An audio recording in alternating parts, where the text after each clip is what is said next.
اکنون پهلوانی امیدبخش و نماشنای تاجیک تیمور رحیموف از سمت چپ تصویر با لباسهای سفید هست.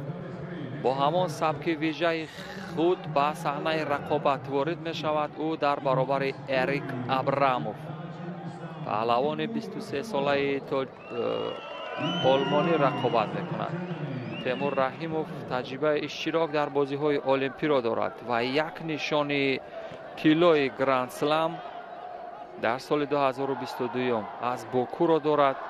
همچنین 4 نشانی برنجی دارد و یک نشانی نقره. 2 مرتبه تا فینال گرند سلم ها رسیده است تیمور رحیموف و این هم هیئت IGF 74% برتری یا رسیدن، احتمال رسیدن و پیروزی را نسبت میدهند به تیمور رحیموف و فیصد کمتر را به ورزشگری آلمان. تیمور رحیموف امید مدال از این مسابقات است. از 129 پیروزی در رقابت در 82 تای آن تیمور رحیموف پیروز شده است. رمزالدین سعیدوف این رقابت ها را داوری می کند. یگانه ورزشگری تاجیکستانی بود تیمور رحیموف که برای مدال قهرمان جهان مبارزه می برد در همین تاشکند در هومو آرینا. یکی از امیدهای اساسی بود ولی متاسفانه بخت برایش در چمپیونات جهان نخندید. اما تیمور جوان هست، امید هست که در آینده هم تواند تا آن بخش خالی خزینه مدال های افتخار تاجیکستانی ها را پر کند.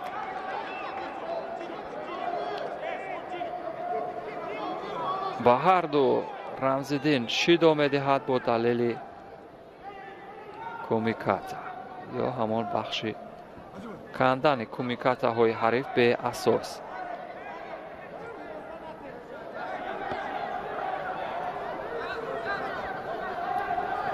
رقابت ادامه می‌یابد. تیمور رحیموف اجرای اصول معمولی هلوک داخلی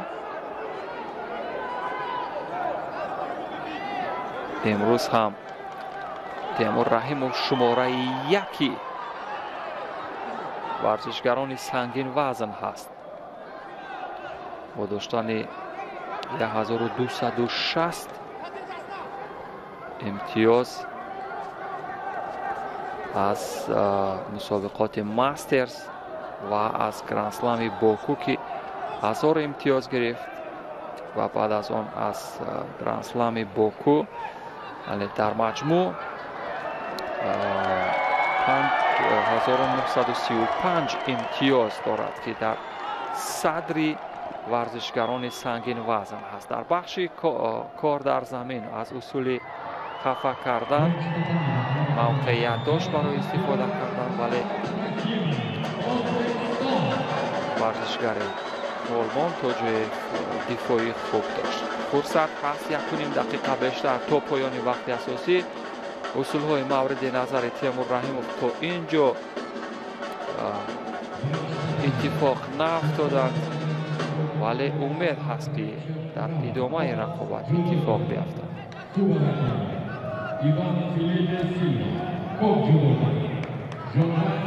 حرکات دروغین و اسیکام وضع به آسانی فرار میکند ورزشگر آلمان. رحیموف زرد یا یک شیدا داد.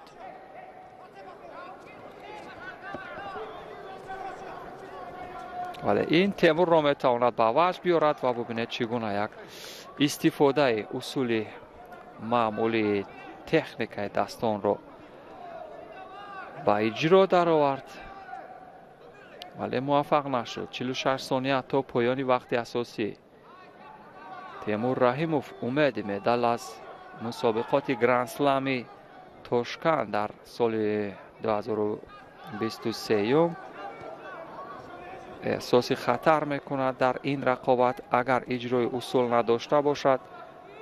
ولی اکنون اسیکام وضع سنگین وزن ها حریفانشان را به این ترتیب اگر میقپند و این روش از محکوب مجازی میتواند برای تیمور رحیموف یک امتیازی با ارزش ایپون را در ثانیه های پایانی به دست بیارد و تیمور رحیموف را در تیب اگر میقپند و این روش از محکوب مجازی میتواند برای تیمور رحیموف یک امتیازی با ارزش ایپون را در ثانیه های پایانی به دست بیارد و تیمور رحیموف را در مرحله سیومی رقابت ها در 4 نهایی با منیر ارتوگ خواهیم دید. ورزشگر ترک تیمور رحیموف را در مرحله بعدی در صورت پیروزی ورزشگر ترک با تیمور رحیموف روبرو خواهد شد. دوستان عزیز، شبکه تلویزیونی ورزش را پیگیر باشید تا اتفاقات مهم را با هم ببینید. تیمور رحیموف بر رقابت خواهد برآمد. دوستان عزیز، روی تصویر گرافیکی هم مشاهده می‌فرمایید تیمور رحیموف با لباس‌های سفید به صحنه رقابت می‌براید. از سمت چپی تصویر هست و او در برابر منیر ارتوگ ورزشگر 19 ساله ترکیه رقابت خواهد کرد.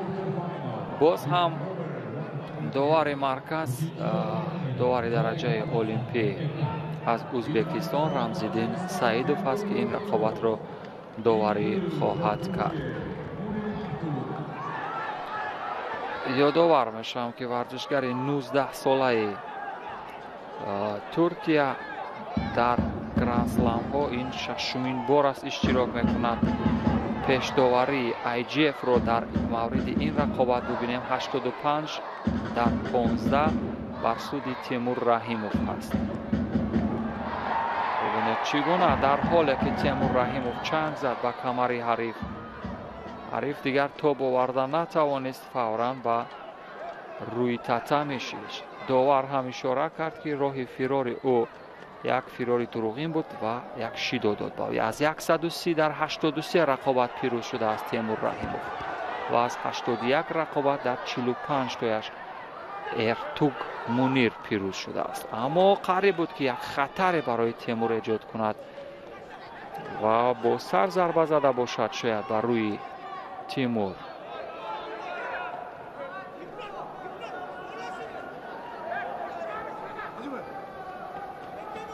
رقابت ادامه می‌یابد با عرض احترام و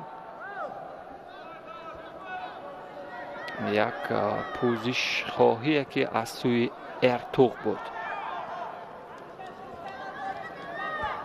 موقعیت پرتابی سراپا اصول کمری و نمیرسد، زور و توانش نمیرسد. تیمور در بخش اکنون شیمه و از اصول های کار در زمین حریف را میل غافلگیر کردن داشت. فرصت هست. تیمور از نگاه قامتی برتر هست نسبت به منیر ارتوگ.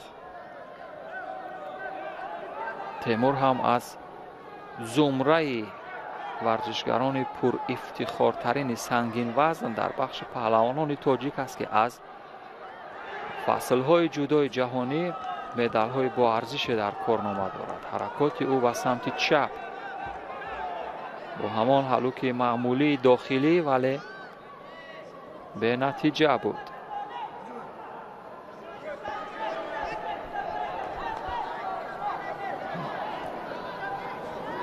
ورزشگر شماره 1 جهان است میان سنگین وزن ها تیمور رحیموف، از لحاظی که امتیازات بیشتر دارد در میان سنگین وزن ها.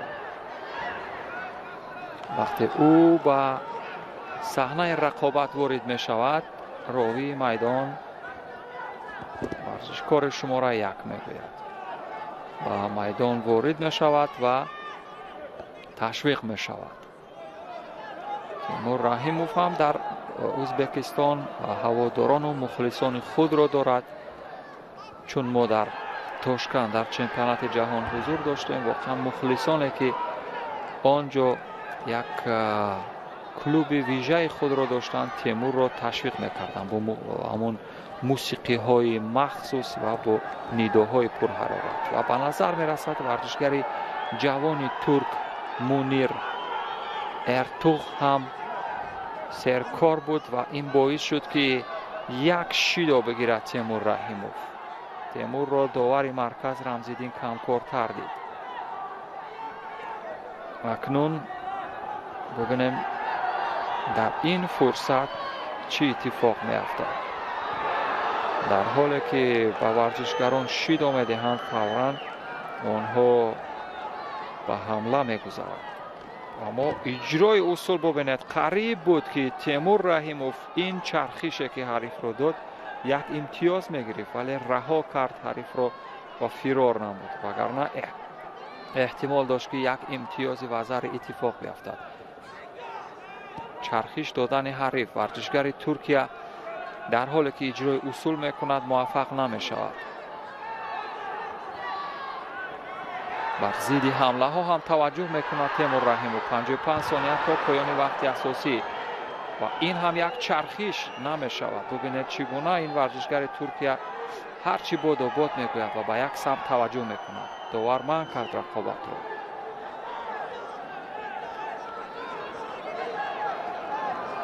کمکاری تیمور به این نوبت گرفته میشود. در 45 ثانیه فرصت ماندن تا پایان وقت اساسی.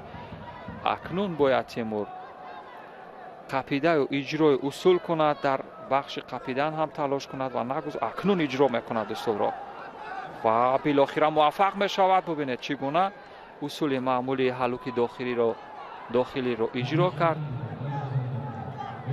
ولی موفقیت آمیز نبود. به هر حال خود را فعال وانمود کرد، از خود درک داد تا داوران در مورد کمکاری او توجه نکنند.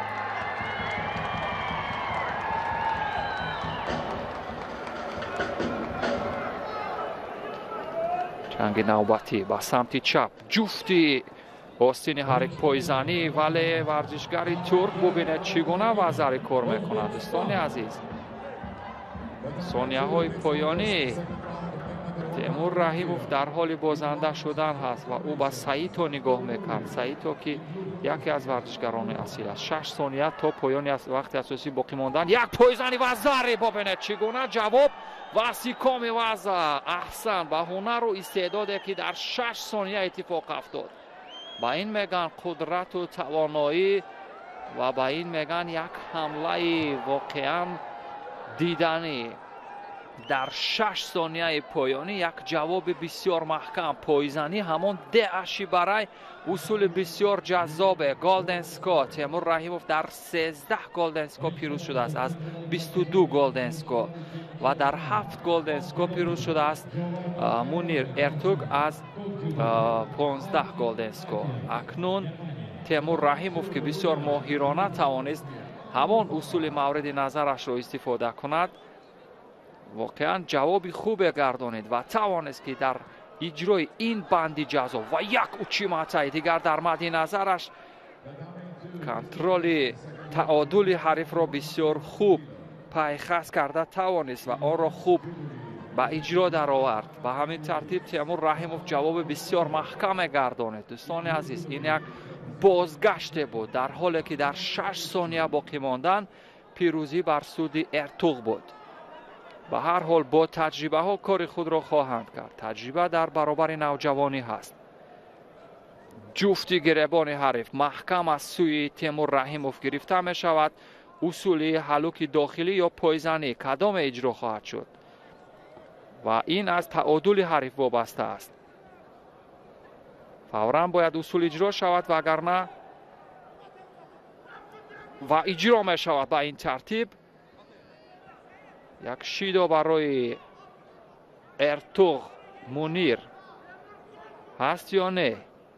نه، شیدو نمیدهند و رقابت ادامه می‌یابد. دقیقه 5 رقابت هم تمام شد. دقیقه 6 هست که ادامه دارد و مونیر هم اجرای اصول میکند. به نتیجه تیمور نگذاشت که او را از پای افتاند. حرکات دروغین شاید نه، چیزی نیست. در دقیقه 6 اکنون تیمور رحیموف به رقابت بازگشت.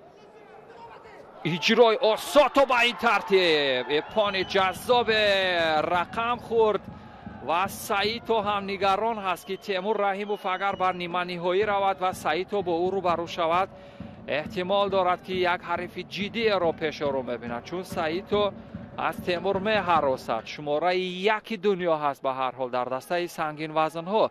اکنون سایتو احتمال بر رقابت می‌براید. بله، ما تتمی رو عوض نکنیم خوبتر خواهد بود دوستان عزیز، یا با تتمی دیگر می رویم جایی که کامرانشای اوستاپیریا رقابت میکنند در تتمی یکم. به هر حال سایتو بعد از همین رقابت میبارد، پرچم تاجیکستان هم جلو میدهد، پرافشان است میان مخلصان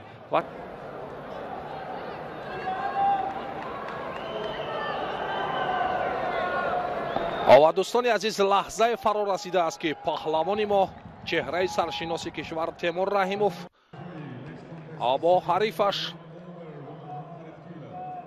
سایتو تاتسورو، این پهلوان ژاپنی، هر دو پهلوانان در مرحله نیمه نهایی وزن جمعی 100 کیلو به میدان برآمدند. سایتو تاتسورو،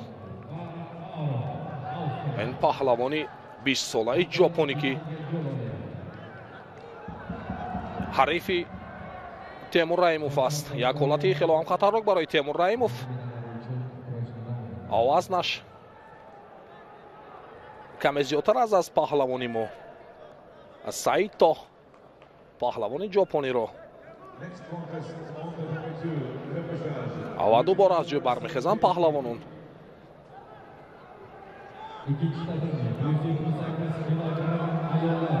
تیمور رحیموف را میباید خیلی احتیاطکارانه گوشتی میگیرد. یک حالتی خیلی هم مناسب برای پرتاف کردند و سایتو خیلی هم پهلوانی با تجربه ژاپنی است و رحیموف تیمور پهلوانی ما نیز تجربه خوبی گوشتین جوزو رو دارد، باید خیلی احتیاطکارانه گوشتین بگیرد. نوبت دیگر هر دو پهلوانان سبقت را ادامه میدهند.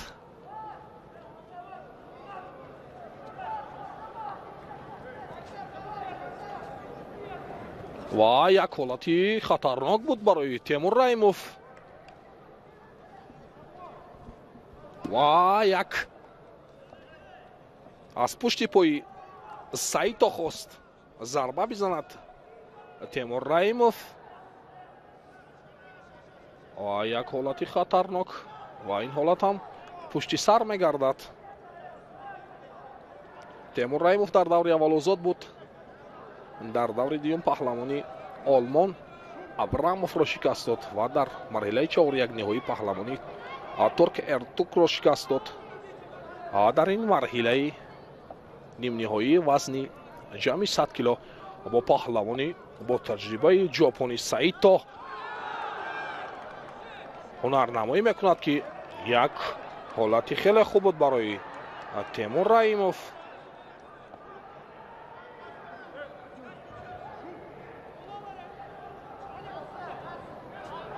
رمزالدین سعیدوف داوری درجه بین المللی از سبقت هر دو پهلوانان را داوری خواهد کرد و یک حالتی خیلی هم خطرناک برای پهلوانی ما با خود را خیلی مستحکم نگاه می‌دارد در زمین.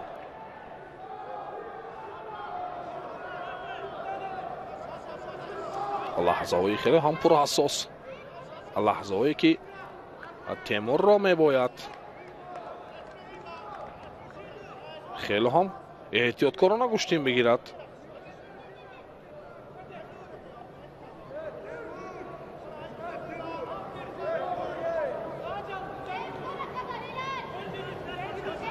زیرا بارها شکست خورده است پهلوانی ما از پهلوانی ژاپنی سایتو تاتسورو و نوبت دیگر خیلی هم حالتی موافق بود. خیلی خوب گوشتین میگیرد پهلوانی ما، پهلوانی که با وزنش فرق کننده است از پهلوانی ما و گشته و برگشته پرتاف میکند رحیموف تیمور. سعیدو خستگیش رو نشان میدهد.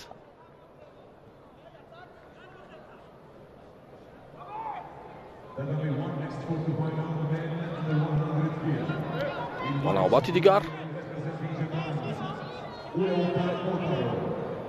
پرتاف میکند سعیدو.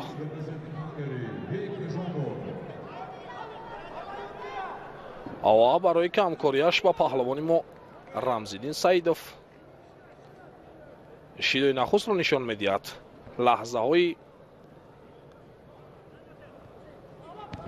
خیلی هم پراساس ثانیه ها پشت سر می شوند. ثانیه های با شماری وقتی اساسی پشت سر می شود.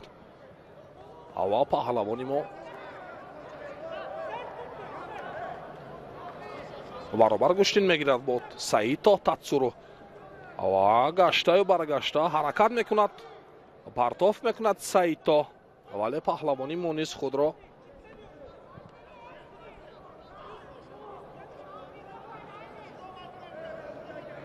خیلی خوب نشان میدهد در روبروی حریفش. نباید خستگیش رو نشان بدهد تیمور رحیموف، چون که چندین حریفانش را خیلی با پرتاف های زیبا شکست داد. آن همان اصولی که خیلی خوب اجرا میکند.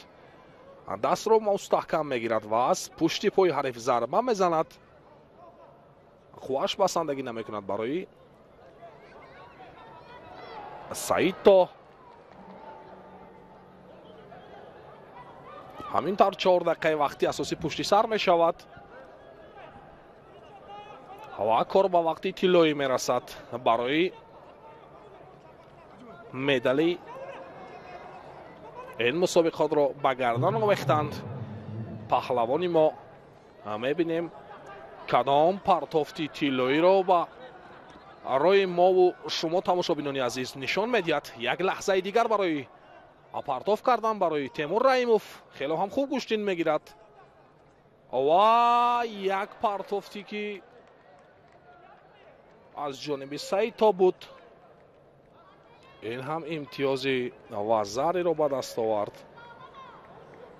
و سعیدو تاتسورو این پهلوان ژاپنی در این سبقت غالب آمد.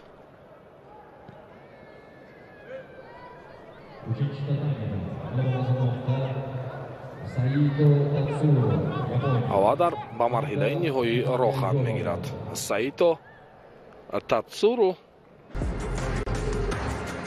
کلی هواداران و علاقمندان جودوی تاجیک مهم خواهد بود. تیمور رحیموف پهلوان 25 ساله تاجیک از سمت راست تصویر هست و گیلا زالاشویلی پهلوان گرجستانی از سمت چپ. تیمور رحیموف در ریتینگ موقع یکم را اشغال میکند و گیلا در زینه 19 است. این هم یانا بابیوک از رومانیا داوری درجه المپیکی امروز چند رقابت ورزشکاران تاجیک را داوری کرده بود. با جودوگی سفید این گیلا زالاشویلی پهلوان 23 ساله گرجستانی که 4 مرتبه نشانی گرند اسلم را دارد.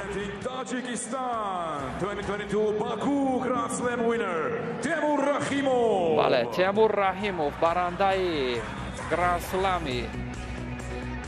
باکو در سال 2022 در برابر یک حریف گرجستانی قرار میگیرد.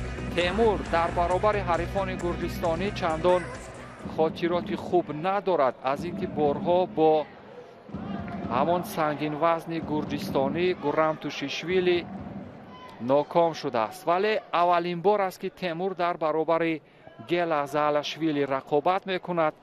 گیلا امروز در مرحله مقدماتی رقابت ها پهلوان تاجیکستانی را مغلوب کرده بود. در دور اول بود اگر اشتباه نکنم، بله در دور اول بر ابراهیم المرادوف پیروز شد و بعد از آن در 4 نهایی از اندی گراند شکست خورد. اندی گراند که با مدال برنجی رسید و در رقابت تسلی بخش یا شانس دوم برای رسیدن به اینجا ورزشگر قزاقستان کریکبای گالیمژان رو مغلوب کرد و تیمور رحیموف مربیش میگوید که با پای باید ضربه زد و به نظر میرسد که خود تیمور احساس میکند که همون اصول اشی برای پایزنی که به قسمت پای چپی پای راست حریف میکند با پای چپش در اینجا چندان کاربرد نخواهد باشد و یک نوع قپیده ایستادن اجرای اصول نکردن این باعث به آن شد که یوهانا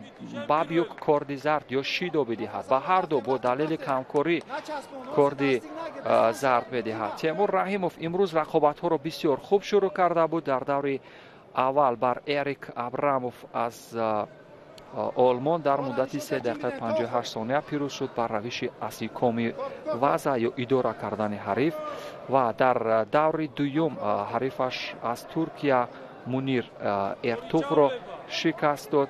آن هم در گلدن سکو پرتوب سئوی نگه که از سوی گلازالشویلی بود به نتیجه به پایان رسید و در نیمه نهایی تیمور رحیموف از همون پهلوان ژاپنی تاتسورو سایتو شکست خورد و همینطور مستقیما برای به دست آوردن مدال برنجی اکنون شانس دارد.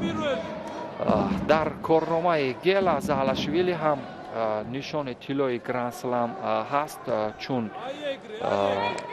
در اولین حضورش بود اگر اشتباه نکنم که برنده نشان طلای گرند سلام شد. دومین کارد زرد با تیمور رحیموف داد باز دلیل کمکاری بود.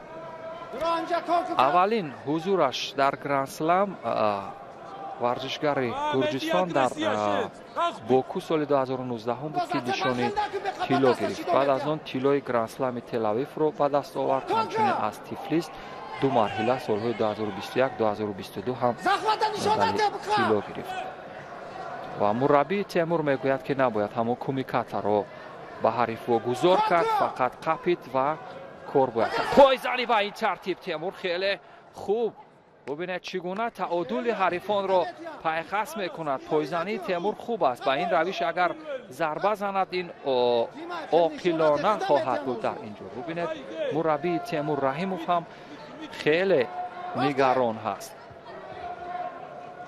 فرصت هست. ورزشکار شماره 1 جهان در بخش سنگین وزن ها تیمور رحیموف برای به دست آوردن مدال برنجی یک اوساتو ولی این هم زیدی حمله و ضربه اسیکومی وضع هست یا نه؟ نه اسیکومی وضع نیست. تیمور از جای برمیخیزد. تیمور که امروز در 6 ثانیه وقت پایانی ببینید چگونه اوساتو قریب تعادل حریف رو برهم میزد ولی پر اوساتو شد در اینجا دوستان عزیز. یعنی بر اصول حریف به همان نحوه خودش جواب گردانیدن. گلازالشویلی در حال رسیدن به پیروزی هست و فرصت برای تیمور رحیموف هست.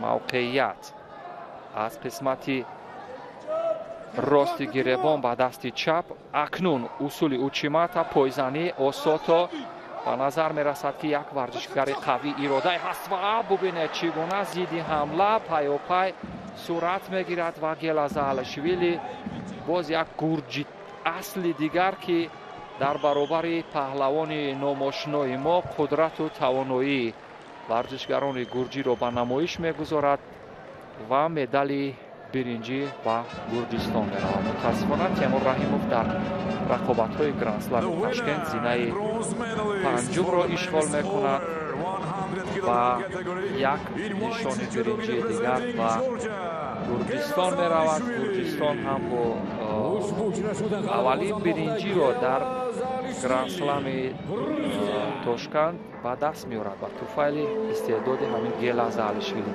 گلازالشویلی تا این مدت با تیمور رحیموف رقابت نکرده بود و این اولین رقابت بود. دوستان عزیز از تاتو گریگالاشویلی پرسیده بودم که چرا ورزشکاران تاجیکستان در برابر گرجی ها مشکل دارند و یک جواب کوتاه پاسخ داد که برای آنکه ما گرجی هستیم و اینجا یک گرجی اصل دیگر اثبات کرد که قدرت و توانایی آنها هم خیلی پای برجا است. از نگاه فیزیکی برتری دارند در برابر تیمور رحیموف. ببینید تیمور که بسیار ҳаракати хуби фанӣ кард аз осото, ҳалуки маъмулии беруниро мехост истифода кунад ба самти чап, вале қудрати физикӣ Гелазалашвили зиёдтар шуд ва ба ин тартиб Гелазалашвили ҷавоби маҳкам гардонид ва ин ҳам дуюмин зидди ҳамла буд.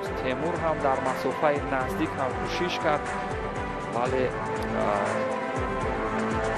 ин Гелазалашвили буд ки дасти болоеро дошт. Ба ҳамин тартиб дӯстони азиз, наворҳои тадриҷию оҳистаро ҳам дидем ва пас аз чанд лаҳза баргардем.